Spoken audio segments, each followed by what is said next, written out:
I saw a girl who looked exactly like my twin daughters. And that was only the beginning. I was pumping gas when I saw her. She looked just like Taylor and Delia, only older. Maybe 6 instead of 4. I almost called out to her before I caught myself because my girls were at preschool. Just a funny coincidence, I thought. But then another little girl came out of the store and my hand froze on the gas pump.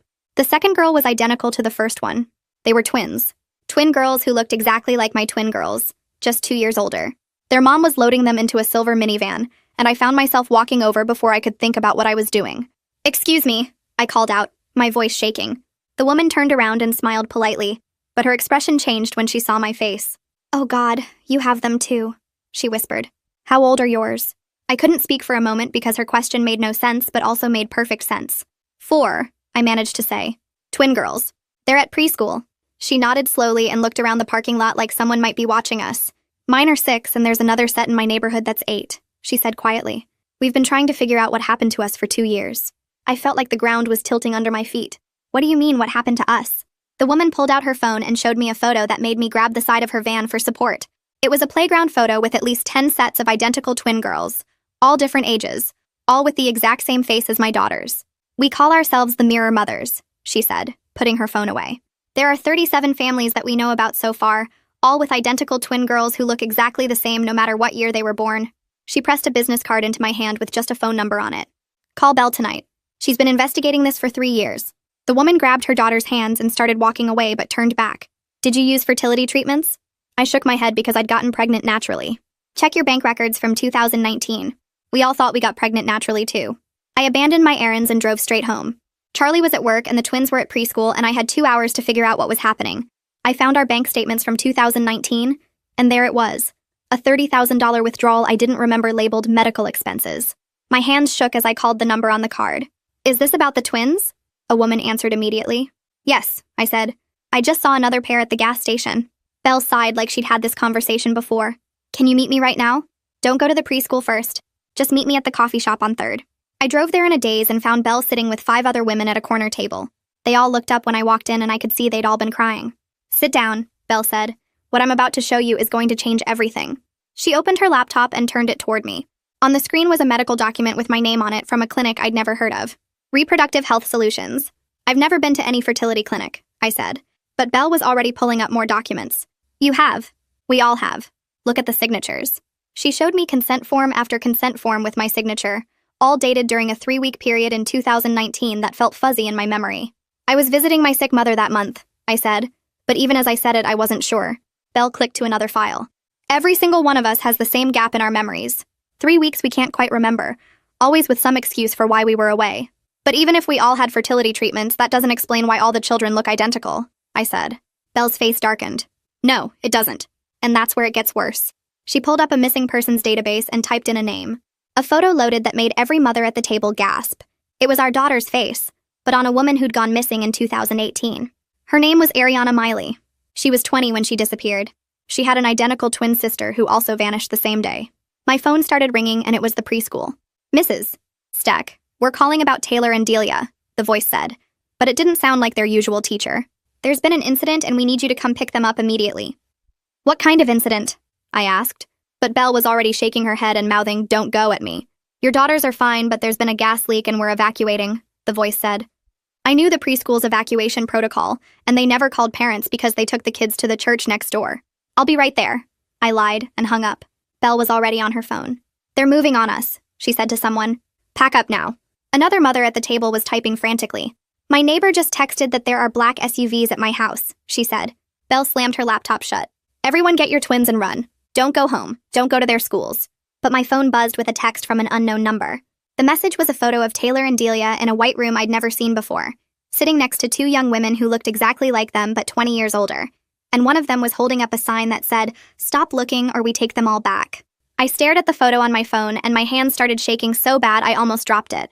The white room looked like a doctor's office or maybe a lab, and Taylor and Delia were sitting on a bench looking confused but not scared. The 2 women next to them had their exact faces but older, like looking at my daughters in 20 years, and one of them held up that sign telling me to stop looking, or they'd take them all back. Belle grabbed my arm hard and pulled me toward the door. "We need to leave right now," she said. "They know we're here." I followed her out to the parking lot, still staring at the photo, trying to understand how someone had my daughters when they were supposed to be at preschool. Belle unlocked her car and practically shoved me into the passenger seat before running around to the driver's side. The other mothers from the coffee shop scattered to their own cars, and I watched them all drive away in different directions like they'd practiced this before. Belle started driving fast through side streets while I pulled out my phone and called Ronald. It rang 4 times and went to voicemail. I called again. Voicemail. My breath was coming in short gasps, and I kept seeing that photo in my head. My babies in that white room with those women who looked like them. Belle turned down another street and I called Ronald a 3rd time, my finger shaking on the screen. What if someone was already at our house? What if they'd gone there looking for me? Belle glanced over and told me to keep trying, her voice calm even though she was driving like we were being chased. I hit redial again and again, watching the phone ring and ring, panic flooding through me so strong I felt sick. Ronald finally answered on my 6th call and he sounded annoyed. What's wrong, Beth? I'm in a meeting. I tried to explain about the photo, but my words came out jumbled and he asked me to slow down. I forced myself to speak clearly and told him someone had Taylor and Delia. Someone took a picture of them in a white room. There was a long silence on the other end. Beth, are you feeling okay? He asked and his tone made me want to scream. The girls are at preschool, remember? You dropped them off this morning. I told him about the photo and the threatening message and he went quiet again. Have you been drinking? He finally said, and my blood boiled. I'm completely sober, I said through clenched teeth. Someone is threatening our daughters and you're asking if I'm drunk? He sighed like I was being difficult and said he was at work and everything was fine and maybe I should go home and rest. I hung up on him. Belle pulled into a parking lot behind a library and turned off the car. She reached into her bag and pulled out her own phone, scrolling through old messages. Look, she said, showing me a text from 2 years ago. It was almost identical to mine. A photo of her daughters in a white room with adult lookalikes and a threatening message. She scrolled through more messages, showing me a pattern of surveillance and intimidation going back years.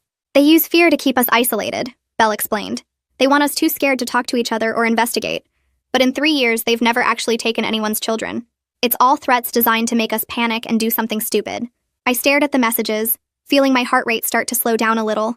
The preschool had confirmed there was no gas leak, which meant someone had called pretending to be staff to try to make me rush over there in a panic. I forced myself to breathe slowly and think clearly instead of just reacting in fear. What did I actually know for certain? My daughters were at preschool where I'd dropped them off this morning. The photo could have been taken any time, maybe even faked somehow. The threatening message was meant to scare me into doing something predictable, like running to the school or going home alone. Belle was right that they wanted me isolated and panicking. I looked at her and asked what I should do. She said the first step was to stop reacting emotionally to every new shock and start thinking strategically. They wanted me scared and alone, so I needed to stay calm and work with the other mothers.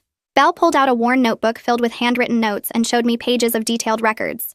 The Mirror Group had been tracking surveillance patterns for 3 years, documenting when families received threats and what triggered them. She showed me a list of safety protocols they'd developed, including code words for school pickups, and rotating who retrieved children so the same person wasn't predictable. There were notes about which families had been followed and when, patterns of escalation that happened after certain actions.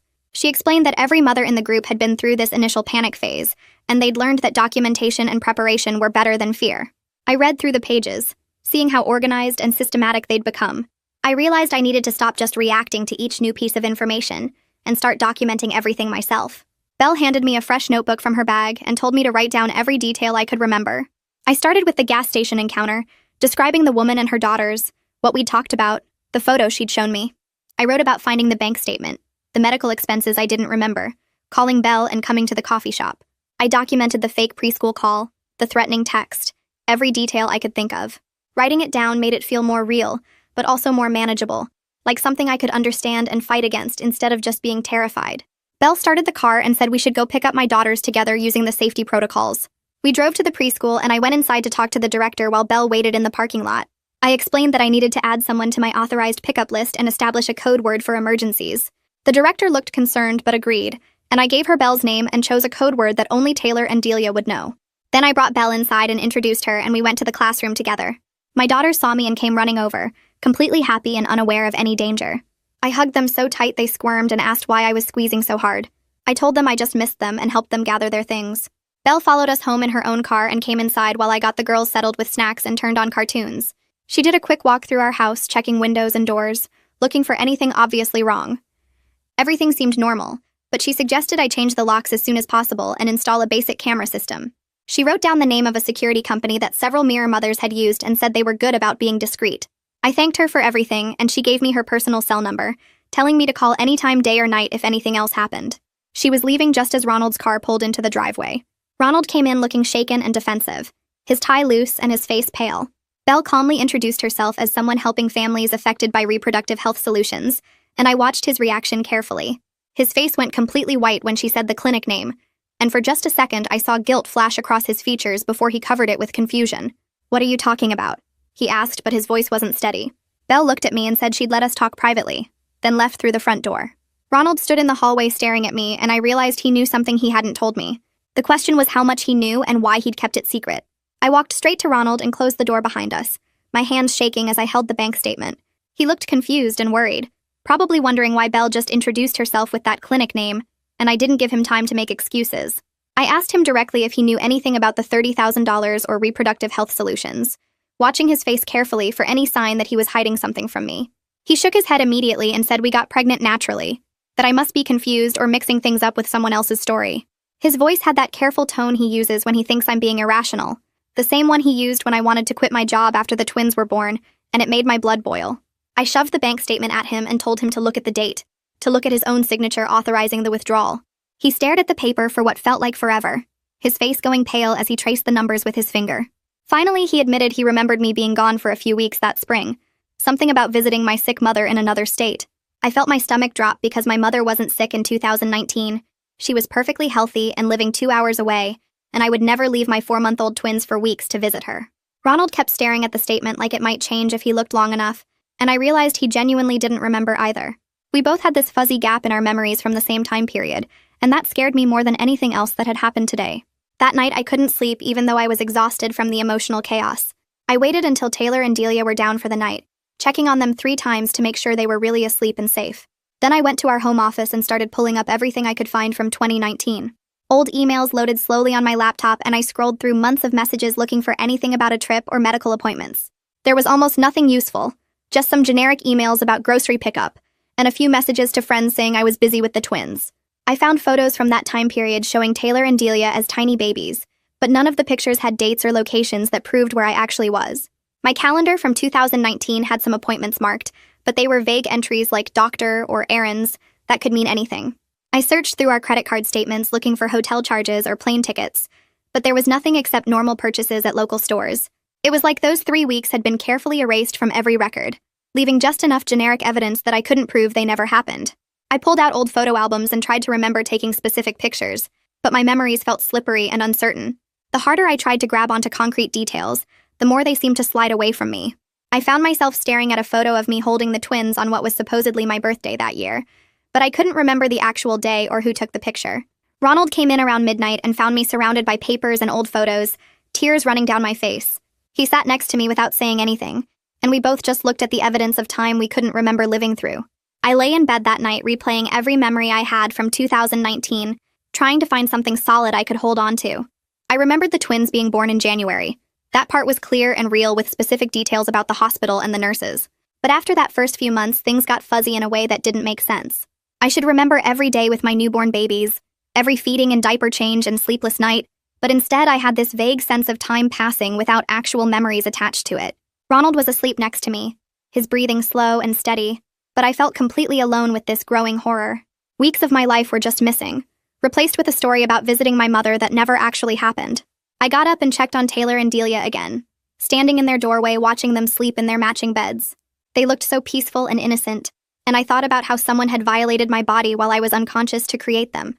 I loved them completely, and they were my daughters in every way that mattered, but their existence was tied to a crime I couldn't even fully remember.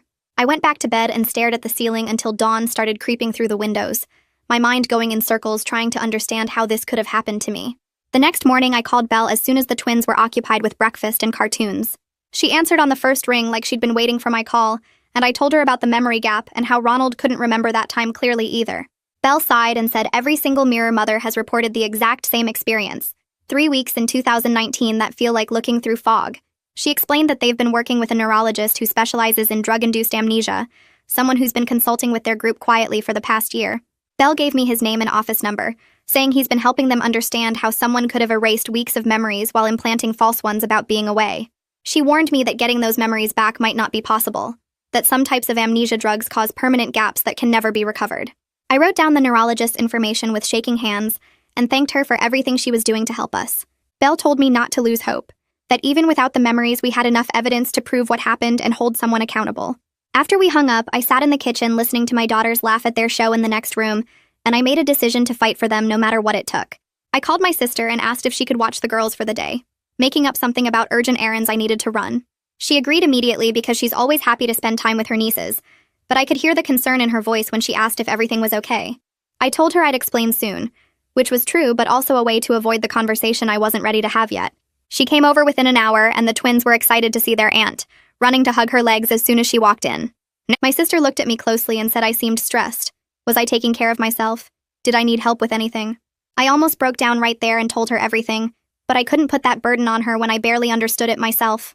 Instead, I just hugged her and said I appreciated her watching the girls, that I'd be back by dinner time. Taylor and Delia barely noticed when I left because they were already pulling out toys to show their aunt, and I was grateful they were too young to sense how scared I was. Belle picked me up at the corner near my house, and we drove across town to a park with open fields where we could see anyone approaching from far away. She explained that the Mirror mothers had learned to be careful about meeting locations after a few families reported being followed by unmarked cars. We parked near the playground and walked to a picnic table where 3 other women were already waiting, all of them looking as tired and scared as I felt. Belle introduced me using just my first name, and the women nodded in understanding, not offering their own names right away. We sat down, and one of the mothers started talking about her experience, how she'd found the same mysterious medical charge in her bank records, and had the same fuzzy memories from 2019. Another woman described getting threatening messages after she started asking questions, photos of her daughters at the school with warnings to stop investigating. The third mother showed me pictures on her phone of her twins who were 8 years old, and I stared at faces that could have been Taylor and Delia in a few years. Every detail they shared matched my own experience so perfectly, it was like hearing my own story told by different people. We compared our bank statements and found that all the withdrawals had gone through the same medical billing company, the one that no longer existed. The similarities were overwhelming and chilling, making it impossible to dismiss this as coincidence or mistake.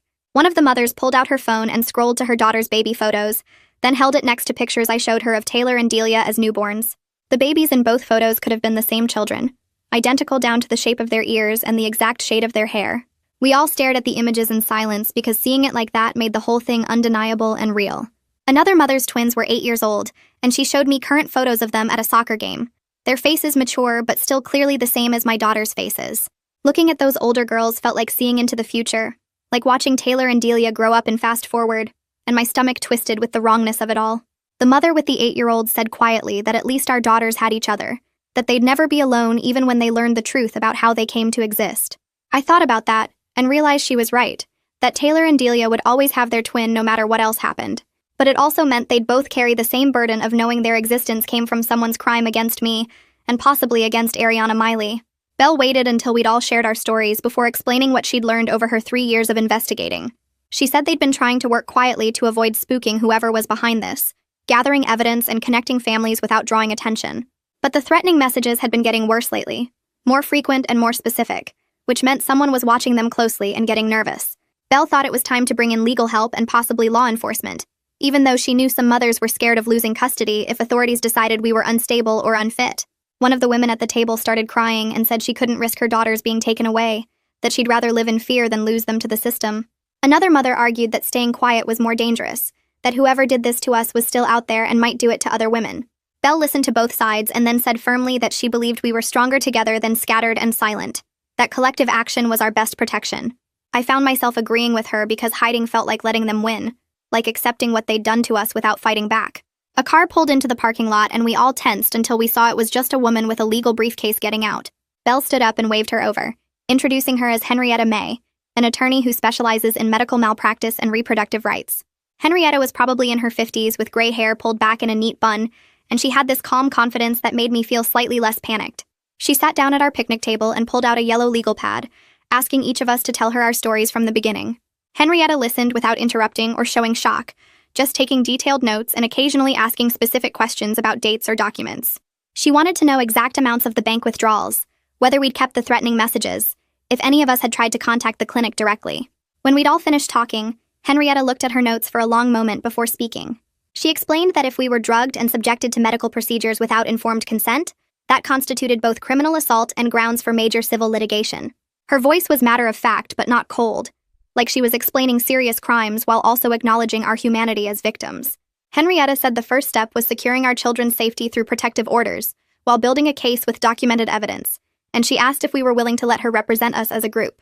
I looked around the table at the other mothers' faces and saw my own determination reflected back at me, and I knew we were all thinking the same thing about protecting our daughters no matter what it cost us. Henrietta pulled a thick folder from her briefcase and spread several documents across the picnic table in front of us. She pointed to the first page and explained that what happened to us qualified as criminal assault, because someone drugged us and performed medical procedures without our real consent. The forged signatures on those consent forms didn't matter, because we were incapacitated when we supposedly signed them. She said we also had grounds for major civil lawsuits against the clinic and anyone involved in funding or operating it.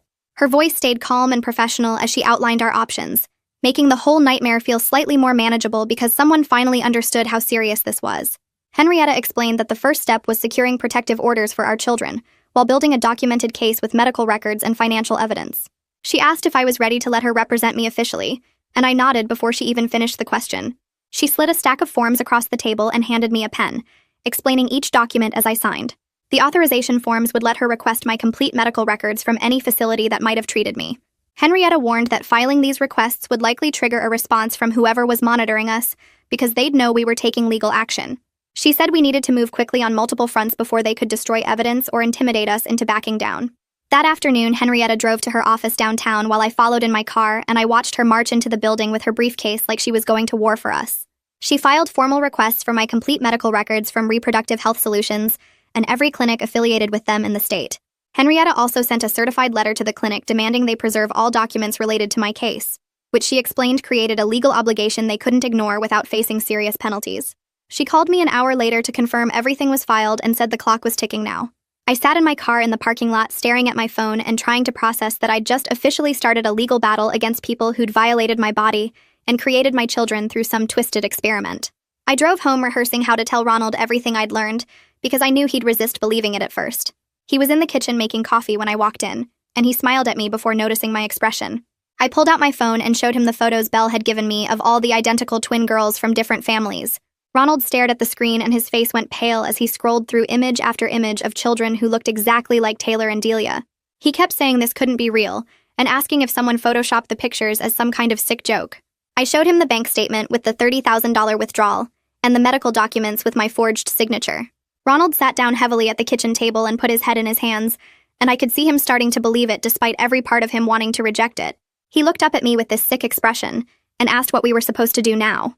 I told him about Henrietta and the legal case we were building, and he just nodded slowly like he was in shock. Ronald was quiet for a long time before he admitted something that made my stomach drop.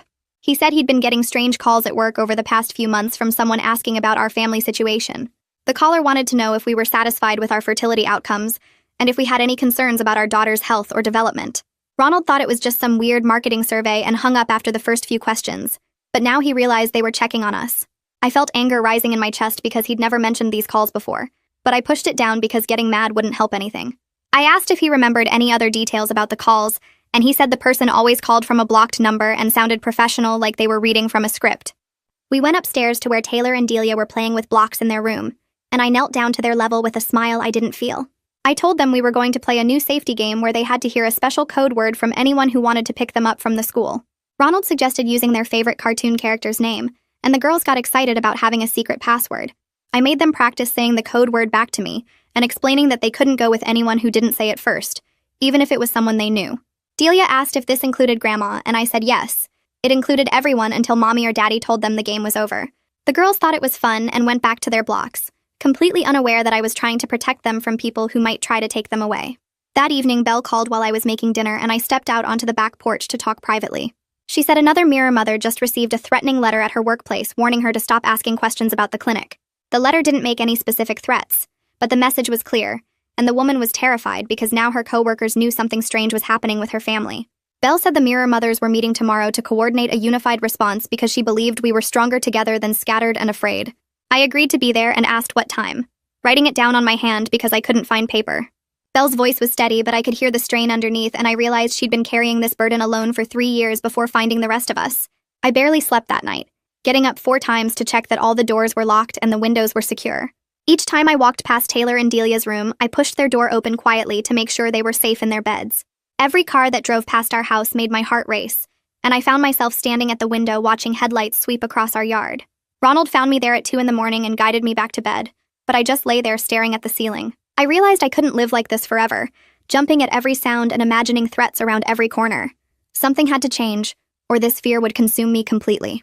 At the Mirror Mothers meeting the next day, we gathered at a different coffee shop across town, and Belle introduced us to a man named Stuart Garrett. Stuart was a forensic accountant who volunteered his time helping victims of financial crimes, and he had this calm confidence that made me feel like maybe we could actually figure out who was behind all this. He explained how to trace shell companies and hidden money flows, using words I didn't fully understand but trusting that he knew what he was doing. Stuart said following the money was often the best way to identify the people pulling the strings, because eventually every transaction led back to a real person or organization.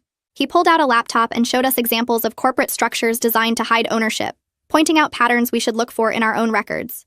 Stuart asked us all to bring every financial document we had from 2018 through 2020, including bank statements, credit card bills, and tax returns.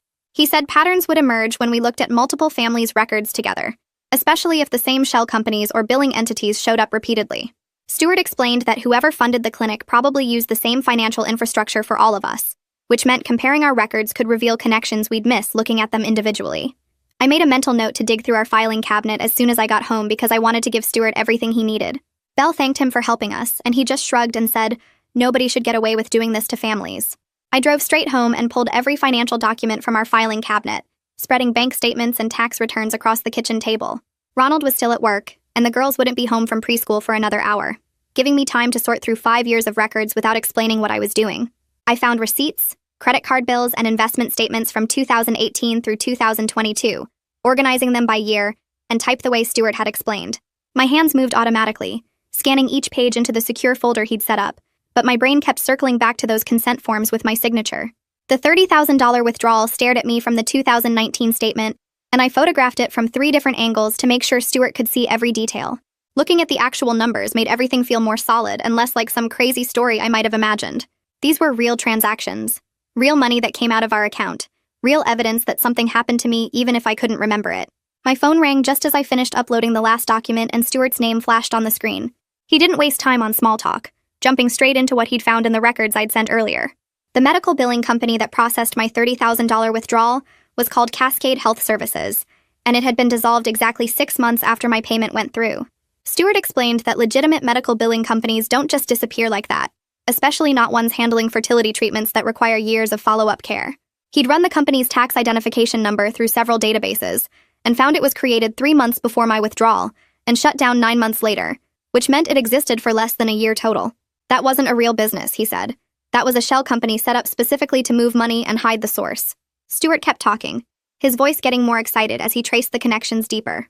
Cascade Health Services was owned by a parent corporation called Meridian Biotech Holdings, which was itself owned by another company, and that company was owned by another one in a chain that went back 5 levels. He said this kind of corporate structure was designed to hide who actually controlled the money and made decisions, creating so many layers that investigators would give up trying to follow the trail. But he'd spent all afternoon mapping it out, and at the very top of the ownership chain was a private investment firm with direct ties to Reproductive Health Solutions. The same clinic that had my forged consent forms was connected through this complicated web of shell companies to the billing company that took my money. Stuart said this level of hiding usually meant someone was protecting themselves from lawsuits or criminal charges, because honest businesses don't need 5 layers of corporate protection. The next morning, Henrietta called to say she'd received a response from Reproductive Health Solutions, and I could hear the anger in her voice before she even read me the letter. The clinic's lawyers had sent a formal reply stating they had no records of any patient named Beth Stockton, and suggesting I must be confused about where I received treatment. They claimed their patient privacy protocols were extremely strict, and they would never release information to third parties without proper authorization, which made it sound like Henrietta was the problem instead of them. The letter went on to say that making false accusations against medical facilities was a serious matter that could result in legal consequences for defamation, and they hoped I would reconsider my claims before taking any further action. Henrietta said this was classic gaslighting, trying to make me doubt my own evidence and scare me away from investigating. But she'd dealt with this kind of corporate intimidation before, and it usually meant they were hiding something big enough to fight over. Belle texted me that afternoon asking if I could talk securely, and I locked myself in the bedroom away from the girls. She said she'd been in contact with a former employee from Reproductive Health Solutions who was willing to talk about what happened at the clinic, but the woman was terrified of losing her nursing license or facing retaliation. Belle had been building trust with her for months, sharing information slowly, and proving that the Mirror Mothers were serious about getting justice. The woman finally agreed to meet in person, but only in a very public place where she could blend into crowds and leave quickly if she felt unsafe. Belle said this employee had worked in the procedure rooms and witnessed things that made her quit, and she'd been carrying guilt about staying silent for almost 3 years. Her name was Amira Singh, and Belle was setting up a meeting for tomorrow at the Westfield Mall during the busy lunch rush. We met Amira at the food court, choosing a table near the center where we could see everyone coming and going. She was a small woman in her 30s wearing a baseball cap and sunglasses, even though we were indoors, and her eyes kept scanning the crowd like she expected someone to recognize her. Belle did most of the talking at first, thanking Amira for being brave enough to meet us and promising we'd protect her identity as much as possible. Amira pulled off her sunglasses and I could see she'd been crying, her eyes red and tired like she hadn't slept in days. She said she needed to tell someone what she'd seen because the guilt was eating her alive, and she couldn't let them keep doing this to women who trusted doctors to help them. Her hands shook as she described the clinic's procedures, explaining that women would come in thinking they were having routine fertility consultations to discuss their options. The clinic would offer them coffee or tea while they waited, Amira said, and the drinks were mixed with sedatives that kicked in within 15 minutes. The women would start feeling drowsy and confused, and staff would tell them it was normal to feel relaxed during the consultation. Then they'd be moved to procedure rooms where doctors would perform egg retrievals, while the patients were unconscious or too sedated to understand what was happening. Amira said the women would wake up hours later with vague memories of signing papers and talking to doctors, but they couldn't remember the actual procedures. The clinic told the staff this was an approved experimental protocol for reducing patient anxiety, and they claimed there was an ethics board that had reviewed and authorized everything. But Amira never saw any documentation from this supposed ethics board, and when she asked questions, her supervisor told her to focus on her job and trust that the doctors knew what they were doing. She described the embryo splitting process in detail that made my stomach turn. After harvesting eggs from sedated patients, the clinic would fertilize them and then use a technique to split the embryos into identical genetic copies. Amira said each embryo could be split into 4 or 5 copies that were genetically identical to each other, creating multiple embryos from a single fertilization. These copied embryos would then be implanted in different women during separate procedures, always creating twins because the clinic implanted 2 embryos per patient to increase success rates. That's why all our daughters were identical, she explained, because we all received embryos that came from the same original source and were split into copies. Amira quit when she realized the women weren't actually consenting to any of this, that they'd been drugged and manipulated into procedures they never agreed to undergo. I felt sick hearing her confirm that someone had violated my body while I was unconscious and unable to protect myself. My hands gripped the edge of the table and I had to focus on breathing slowly to keep from throwing up right there in the food court. Amira saw my reaction and reached across to touch my arm, her voice quiet and full of regret. She said she was sorry, that she should have reported what was happening years ago, but she was afraid of losing her nursing license and never working in medicine again. She'd convinced herself that maybe the women had consented to something she didn't understand, that maybe there was paperwork she hadn't seen that made it all legal. But watching the Mirror Mothers organization form and seeing families like mine trying to figure out what happened to them made her realize she couldn't stay silent anymore. Henrietta had been sitting quietly through all of this, taking notes on her phone and letting Amira tell her story without interruption. Now she leaned forward and asked if Amira would be willing to sign an affidavit describing everything she'd witnessed at the clinic. An affidavit was a sworn written statement that could be used as evidence in court, Henrietta explained, and it would mean Amira was officially going on record about the illegal procedures. Amira sat back and stared at her hands for a long moment, and I could see her weighing her career against doing what was right. She finally nodded and said yes, she would sign whatever Henrietta needed. She knew it would probably end her career in reproductive medicine, because no clinic would want to hire someone who testified against their industry. But she couldn't let them keep doing this to women, couldn't let more families go through what we were experiencing. Henrietta pulled out her laptop and started drafting the affidavit right there at the food court table, asking Amira specific questions about dates and procedures while people walked past us eating mall pretzels and shopping bags. Henrietta pulled out her laptop right there and started typing up the affidavit, while Amira answered her questions about specific dates and procedures. I sat there listening to Amira describe how they sedated women through drinks offered during consultations, how the procedures took 3 to 4 hours while patients were unconscious, how the staff was told this was approved research. My hands gripped my coffee cup so hard I thought it might break. We spent another hour at that table going over every detail Amira could remember before Henrietta printed the document at a nearby copy shop and had Amira sign it in front of a notary. Amira's hand shook as she wrote her name, and I knew she was giving up her whole career to help us. Over the next few days, Stuart called me 3 times with updates about what he was finding in the financial records. He traced the money from Reproductive Health Solutions back through 2 shell companies to a biotech investment firm called Meridian Genetics. I looked up Meridian online and found corporate language about genetic optimization research and improving human health outcomes, which sounded nice until you realized they were talking about creating identical children without anyone's permission. Stuart sent me a diagram showing how money flowed from Meridian to the shell companies to the clinic, and he said this kind of setup was designed specifically to hide who was really funding the operation. He found payments going out to at least 15 different fertility clinics across 6 states, which meant this wasn't just happening to us, but to women everywhere. Belle called me the same week with something she'd discovered about Ariana Miley. She'd been searching through old news articles and found a small story from 2017 about twin sisters who were egg donors at a fertility clinic in Ohio. The article mentioned their names, Ariana and her sister Sophia, and included a photo that made my breath stop. It was our daughter's faces on 2 young women standing outside a medical building. Belle had contacted the clinic pretending to be a journalist writing about egg donation, and they confirmed both sisters had been active donors until they suddenly stopped showing up in early 2018. The clinic filed missing person reports when the sisters didn't respond to calls or emails, but the police investigation went nowhere because there was no evidence of anything bad happening. Belle said both women vanished within 3 days of each other, and nobody ever figured out where they went. I sat on my couch staring at the photo Belle had sent me, and the understanding of what this meant felt like being crushed under something huge. Our daughters weren't just similar to Ariana because of some weird coincidence. They were genetic copies made from her stolen DNA, created in a lab and implanted in me while I was drugged and helpless. Someone had taken a missing woman's genetic material and used it to make dozens or maybe hundreds of identical children without telling anyone. I thought about Ariana and Sophia, 2 young women who'd been trying to help other people have babies by donating their eggs, and how they disappeared right when this whole thing started. My hands started shaking and I had to put my phone down. Taylor and Delia were playing with blocks in our living room, building a tower that kept falling over, and they were laughing every time the blocks crashed down. I watched them and felt this complicated mess of feelings I couldn't sort out. They were my daughters in every way that mattered. I'd carried them for 9 months, felt them kick inside me, stayed up all night when they were sick, taught them to walk and talk and use the bathroom. But their existence came from crimes committed against me, and probably against Ariana too. Someone had violated my body while I was unconscious, and someone had maybe hurt or killed a young woman to steal her DNA. I loved Taylor and Delia more than anything in the world, but knowing how they came to exist made me feel sick.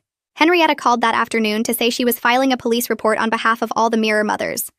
She had Amira's signed affidavit describing the illegal procedures, Stuart's financial documents showing the shell company connections, and statements from 30 families about the memory gaps and threatening messages.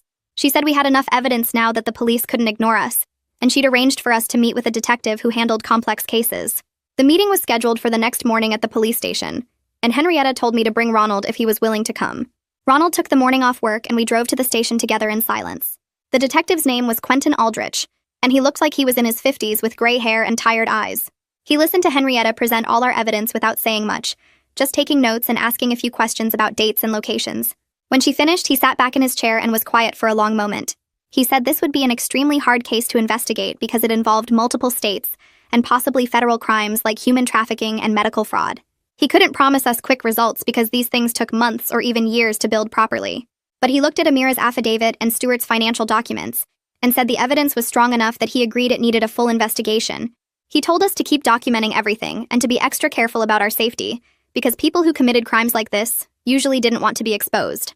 That night, I woke up to a loud beeping sound and Ronald shaking my shoulder. Our new security system was going off and the alarm company was calling to ask if we were okay. Ronald ran downstairs and looked out the window, and he said he saw someone running away from our back door toward the street. The police came within 10 minutes, but they didn't find anyone in the area, and the officer said whoever it was had run off when the alarm started. I was shaking so hard my teeth were chattering, and Ronald had to hold me up while the police checked our whole house to make sure nobody had gotten inside. The officer found marks on our back door like someone had been trying to pry it open, and he took photos for his report. After the police left, I couldn't stop shaking, and Ronald sat with me on the couch until the sun came up because I was too scared to go back to sleep. Belle called the next morning when she heard about the break-in attempt. She said we should think about temporarily moving in with other Mirror mothers who had better security, maybe someone with a house that had a full alarm system and cameras everywhere. I told her I didn't want to pull Taylor and Delia out of their home and their normal routine because they were already dealing with enough stress from sensing that something was wrong. Belle understood but said we needed to add more protection. So that afternoon, Ronald took another day off, and we had a security company install additional cameras covering every angle of our house and motion sensors on all the windows.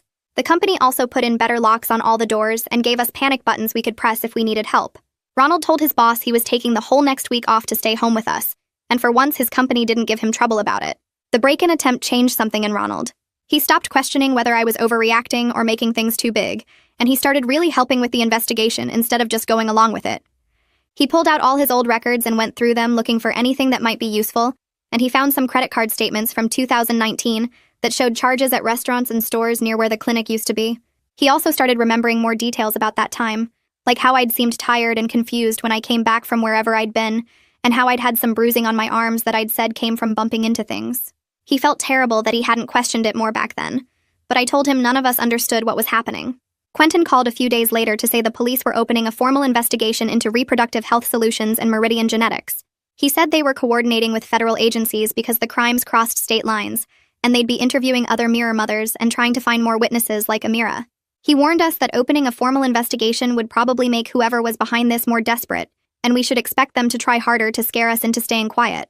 He told us to call him immediately if anything else happened, and he gave us his personal cell phone number in case we needed to reach him after hours.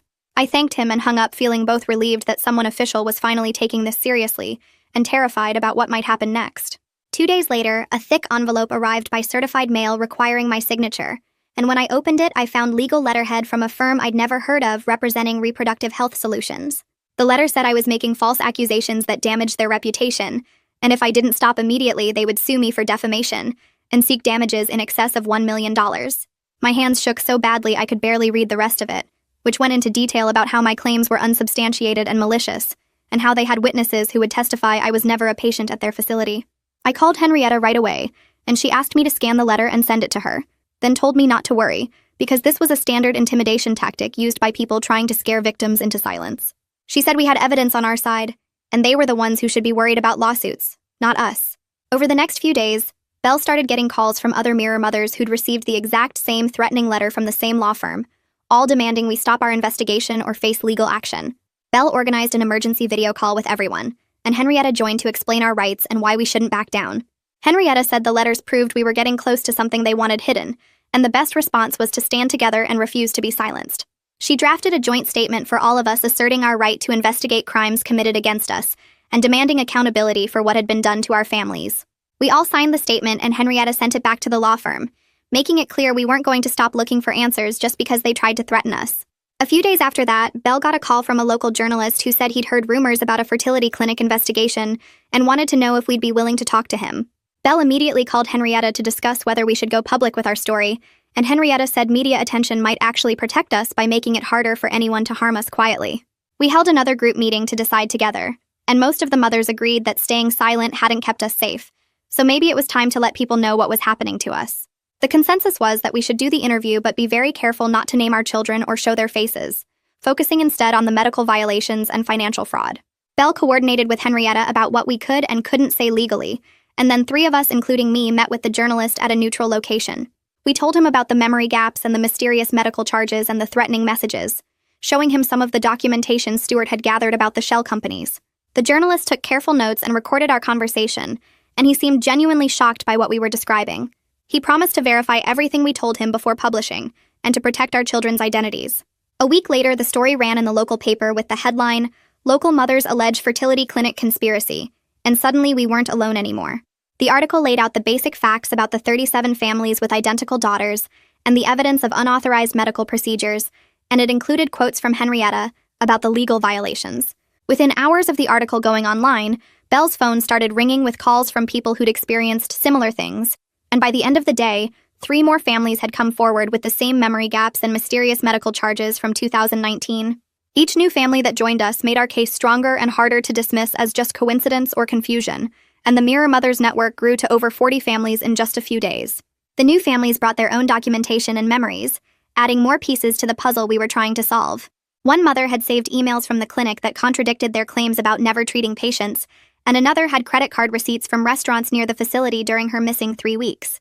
Quentin called Belle a few days after the article came out to say the police had obtained a warrant to search the old Reproductive Health Solutions facility, which was now operating under a different name doing regular fertility treatments. He couldn't share details about what they were finding during the search, but his tone suggested they were discovering significant evidence that supported our claims. He told Belle to let all the Mirror mothers know that the investigation was moving forward, and we should continue documenting everything. Stewart called me that same week to say he'd traced a series of payments from the biotech firm to a private security company, which finally explained how they'd been monitoring and intimidating us for so long. The security company specialized in surveillance and asset protection, and the payments lined up perfectly with when different Mirror mothers had reported being followed or receiving threats. Henrietta added this information to our growing evidence file, and said it might be enough to get restraining orders against both the biotech firm and the security company. A few weeks later, I got a formal notice to appear before a grand jury to testify about my experience with reproductive health solutions. Henrietta prepared me for what to expect, explaining that I would be alone in the room with the jurors and a prosecutor, and I should just tell the truth about what happened to me. Walking into that courthouse was one of the hardest things I'd ever done, knowing I was about to describe the memory gap and the threatening messages to a room full of strangers. I sat in the witness chair and forced myself to stay calm and factual as the prosecutor asked me questions about 2019 and the bank withdrawal and everything that had happened since I met the woman at the gas station. The grand jurors listened carefully, and some of them took notes, and a few asked their own questions about the threatening photo and whether I felt safe at home. I told them everything I could remember, trying to keep my voice steady even though my heart was beating. So fast I thought they could probably hear it. After about an hour, they thanked me and I left, feeling drained but relieved that I'd gotten through it. 2 weeks later, Quentin called to tell us the grand jury had voted to indict 3 executives from Reproductive Health Solutions on charges including assault, fraud, and conspiracy. He said this was a major step forward in holding people accountable for what they'd done to us, though he warned that the legal process would take months or years to fully resolve. The indictments meant the case was moving from investigation to prosecution, and the executives would have to face trial for their crimes. With criminal charges finally filed, Henrietta shifted her focus to building our civil case for damages and helping us secure permanent protective orders against anyone connected to the clinic. She explained that we would probably never get full justice for what had been done to us, but we could at least get safety for our families and financial compensation for the harm we'd suffered. Ronald and I started going to therapy together 3 weeks after the grand jury indictments came down. Our therapist was a woman in her 50s who specialized in trauma, and she had us sit on opposite ends of a couch in her office that smelled like lavender. The first session was awkward because Ronald kept insisting he didn't remember anything about 2019 either, and I kept wanting to blame him for not protecting us, even though I knew that wasn't fair. The therapist asked us both to describe what we lost when we found out about the clinic, and I started crying when I realized I'd lost my sense of safety and my own memories. Ronald admitted he felt like he'd failed as a husband and father, which was the first time he'd said anything that vulnerable since this whole thing started. Over the next few weeks, the therapist helped us see that we were both victims of the same crime, just in different ways. She explained that my anger at Ronald was really anger at the people who did this to us, and his defensiveness was shame about not being able to fix it. We started doing homework assignments where we had to tell each other one thing we appreciated about how the other person was handling the situation, which felt stupid at first but actually helped. By the second month, we were holding hands during sessions instead of sitting on opposite ends of the couch. At home, Taylor and Delia went to preschool and played with their toys and asked for snacks like nothing had changed. I watched them carefully for signs that they sensed the tension, but they seemed completely fine. They didn't know about the threatening messages or the court case or the fact that their genetic material came from a missing woman. I was grateful every single day that they were too young to understand any of it. Sometimes I would look at their faces and feel this complicated mix of love and grief, knowing what had been done to create them, but also knowing they were real children who deserved normal, happy lives. I hoped they would never have to carry the burden of knowing how they came into the world, that we could protect them from that knowledge at least. Ronald and I agreed we wouldn't tell them anything until they were much older, if ever, and we made sure to keep their routines exactly the same no matter what was happening with the legal case. The Mirror Mothers group met every 2 weeks at different locations, and at one meeting, Belle announced she wanted to formalize us into a real organization. She'd been talking to lawyers about setting up a nonprofit focused on supporting affected families and pushing for stronger laws around reproductive rights.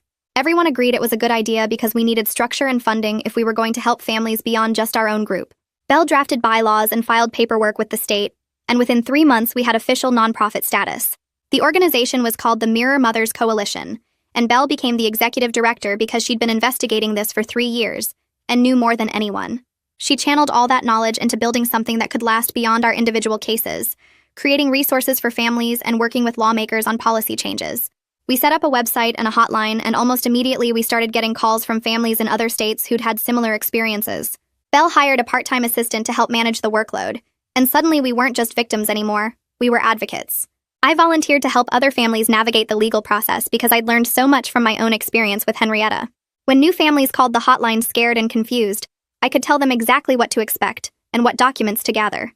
I explained how to find a good lawyer and what questions to ask the police and how to protect their children while the investigation happened.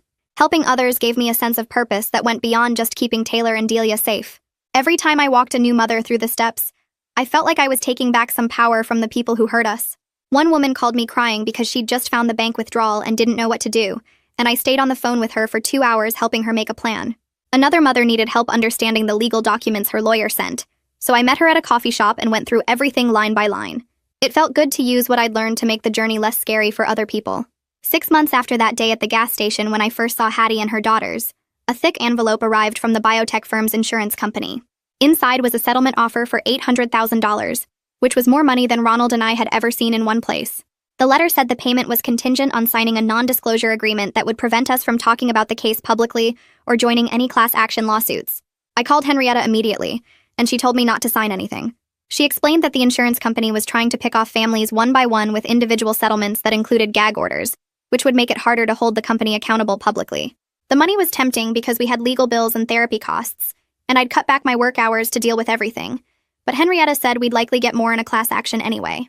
More importantly, she reminded me that staying silent would mean other families might go through the same thing without warning.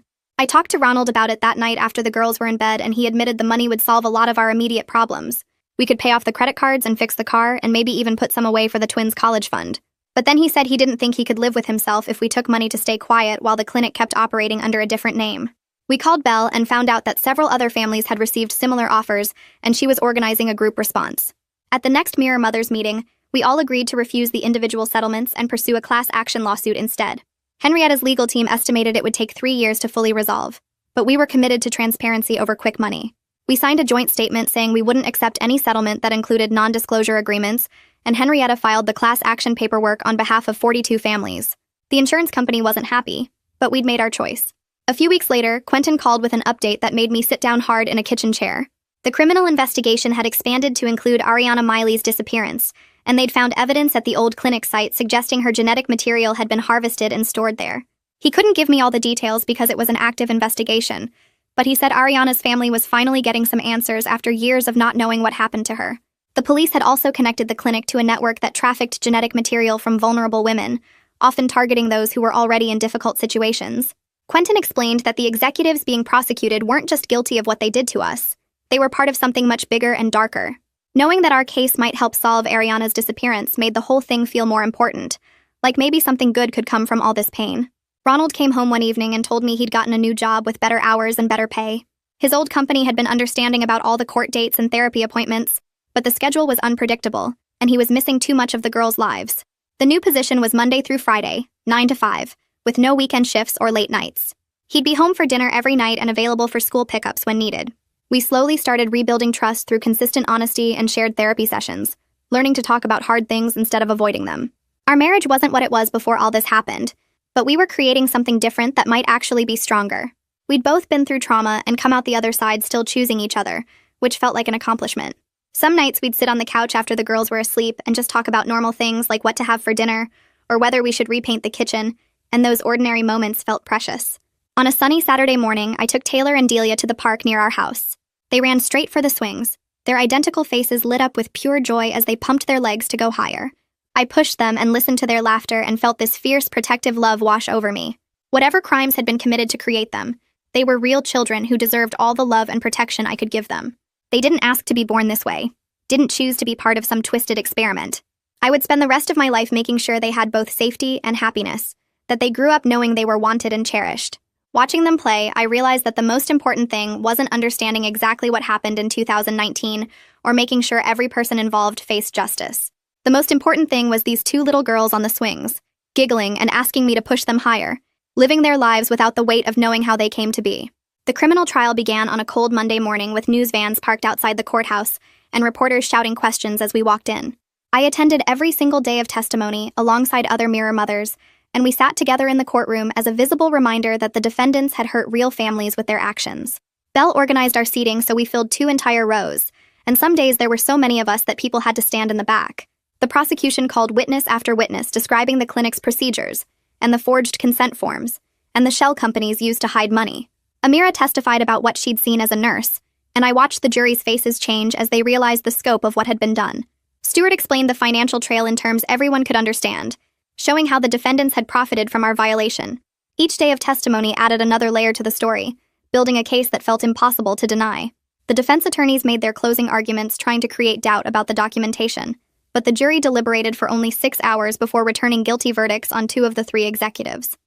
The third executive had already accepted a plea deal the week before in exchange for testifying against his partners, which Quentin told us was unusual in cases this complicated. He pulled me aside after the verdict and said the combination of Amira's testimony, Stuart's financial records, and our documented experiences created an overwhelming case that the jury couldn't ignore. I sat in that courtroom with the other Mirror mothers and watched the executives get led away in handcuffs, and it felt like something heavy finally lifted off my chest. Belle transformed the Mirror Mothers Support Network into an official nonprofit organization within 2 months of the verdict. She secured grants from 3 foundations that fund reproductive justice work, and we hired a part-time coordinator to help families navigate the legal system and find counseling services. Families from Oregon, Nevada, and Colorado reached out after seeing news coverage of the trial, all describing the same pattern of memory gaps and identical twin daughters. What started as my personal crisis at a gas station had grown into a national movement pushing for stronger protections and oversight of fertility clinics. Belle organized quarterly gatherings where affected families could meet and support each other, and watching dozens of identical little girls playing together at these events still gave me chills, but also made me feel less alone. A full year passed since that day I saw the twins at the gas station, and I found myself sitting at my kitchen table on a Saturday morning, watching Taylor and Delia work on art projects with their matching serious expressions. I realized I wasn't constantly checking the windows anymore, or jumping every time my phone rang. The civil lawsuit was still moving through the courts, but Henrietta felt confident we would win a substantial settlement, and more importantly, Reproductive Health Solutions had permanently closed and could never hurt anyone else. Ronald and I had rebuilt our marriage through months of honest therapy sessions, and we were actually happy together again, in a way that felt stronger than before, because we'd fought through something terrible and survived it. I spent several hours each week helping new families navigate their own cases, using everything I'd learned to make their path easier. The Mirror Mothers organization was working with state legislators on new laws requiring better informed consent and oversight for fertility procedures. Life wasn't perfect, and my daughters would eventually need to know the truth about their origins. But right now, they were thriving 4-year-olds who loved painting and playing pretend. I watched their identical faces light up as they showed me their artwork, and I felt nothing except fierce love and gratitude that I'd fought hard enough to protect them and create something good from something terrible. Well, that's the grand conclusion of whatever that was. If you stayed to the end, congratulations. You clearly enjoy chaos. Go on, subscribe, and make this bad habit official. No judgment here.